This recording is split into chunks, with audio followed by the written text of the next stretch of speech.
சற்று முன் வெளியான முக்கிய அறிவிப்பின்படி மக்களுக்கு அடுத்த ஷாக். இனி ₹1000 இல்லை, ₹5000 அபராதம். செய்தியை முழுமையாக கேட்கறதுக்கு முன்னாடி நம்ம சேனலை சப்ஸ்கிரைப் பண்ணலாம். சப்ஸ்கிரைப் பண்ணிக்கோங்க. மறக்காம பெல் பட்டனை கிளிக் பண்ணிக்கோங்க. அப்பதான் நம்மளுடைய அப்டேட்டட் நியூஸ் உங்களுக்கு உடனுக்குடன் வந்து சேரும். மார்ச் 1ஆம் தேதி முதல் அமலுக்கு வந்த புதிய மோட்டார் வாகன சட்டத்தின் கீழ் போக்குவரத்து விதிகளை மீறுவதற்கு எவ்வளவு அபராதம் விதிக்கப்படுகிறது, சாலை விதிகளை மீறினால் என்னென்ன தண்டனை கிடைக்கும் என்பது குறித்து இந்த பதிவில் பார்ப்போம். குடித்துவிட்டு வாகனம் ஓட்டுவது பெரும்பாலான விபத்துகளுக்கு முதன்மை காரணமாக இருப்பது இதுதான். இந்த குற்றத்திற்கு அபராதமாக இதற்கு முன்னர் ₹1000 முதல் ₹1500 வரை வசூலிக்கப்பட்டது. ஆனால் தற்போது இந்த அபராத தொகை ₹10,000 உயர்த்தப்பட்டுள்ளது. அதோடு 6 மாத சிறை தண்டனையும் இதற்கு விதிக்கப்படலாம். ஒருவேளை நீங்கள் மீண்டும் மீண்டும் இதே குற்றத்தை செய்து பிடிபட்டால் அதற்கான அபராதம் ₹15,000 இருக்கும். அதோடு 2 ஆண்டுகள் சிறை தண்டனை அனுபவிக்க நேரிடலாம். மேலும் ஹெல்மெட் இல்லாமல் வாகனம் ஓட்டுவது. இதற்கு முன்னர் ஹெல்மெட் இல்லாமல் பைக் அல்லது ஸ்கூட்டர் ஓட்டினால் அதற்கு ₹100 அபராதம் விதிக்கப்பட்டது.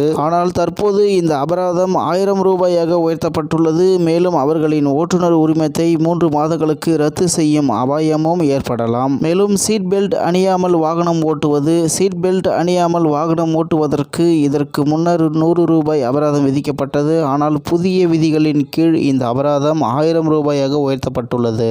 மேலும் வாகனம் ஓட்டும்போது மொபைல் போன்களை பயன்படுத்துவது பெரிய குற்றமாக பார்க்கப்படுகிறது. இந்த தவறுகளில் ஈடுபடுபவர்களுக்கு ₹5000 அபராதம் விதிக்கப்படும். இதன் முந்தைய அபராதம் ₹500 இருந்தது. இந்த மாற்றம் கவன சிதைவால் ஏற்படும் விபத்துகளை தடுக்க வடிவமைக்கப்பட்டுள்ளது. லைசென்ஸ் மற்றும் இன்சூரன்ஸ் இல்லாமல் வாகனம் ஓட்டுதல். லைசென்ஸ் இல்லாமல் வாகனம் ஓட்டினால் இதற்கு முன்னர் ₹500 அபராதம். ஆனால் தற்போது இந்த அபராதம் ₹5000 உயர்த்தப்பட்டுள்ளது. கூடுதலாக செல்லுபடியாகும். இன்சூரன்ஸ் இல்லாமல் வாகனம் ஓட்டினால் ₹200 முதல் ₹400 அபராதம் இதற்கு முன்னர் விதிக்கப்பட்டது. ஆனால் தற்போது இது ₹2000 நிர்ணயிக்கப்பட்டுள்ளது. மீண்டும் மீண்டும் இதே குற்றங்கள் நடந்தால் அபராதம் ₹4000 இரட்டிப்பாகும். மேலும் செல்லுபடியாகும் மாசு சான்றிதழை வைத்திருக்கவில்லை என்றால் ₹10,000 அபராதம் விதிக்கப்படும். இது சாலை பாதுகாப்புடன் சுற்றுச்சூழல் தரத்தை பராமரிப்பதில் அரசாங்கத்தின் உறுதிப்பாட்டை வலியுறுத்துகிறது. இருசக்கர வாகனத்தில் அதிக நபர்களுடன் பயணிப்பது. இருசக்கர வாகனத்தில் சில இளைஞர்கள் 4 அல்லது 5 பேரை ஏற்றிக்கொண்டு செல்வதை பார்த்திருப்போம். இந்த குற்றத்திற்கு இதற்கு முன்னர் ₹100 அபராதம். ஆனால் தற்போது ₹1000 இந்த அபராதம் உயர்த்தப்பட்டுள்ளது.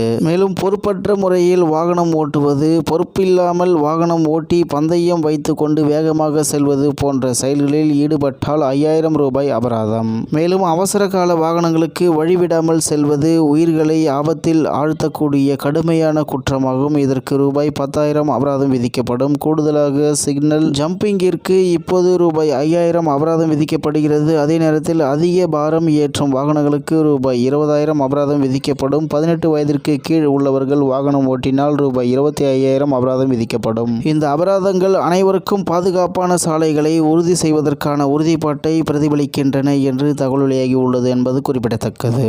இத்துடன் இன்றைய முக்கிய செய்தி நிறைவேறுகிறது. மேலும் இது போன்ற செய்திகளை உடனுக்குடன் தெரிந்து கொள்ள ஆர்கே நியூஸ் தமிழ்நாடு சேனல் உடன் இணைந்திருங்கள். நன்றி, வணக்கம்.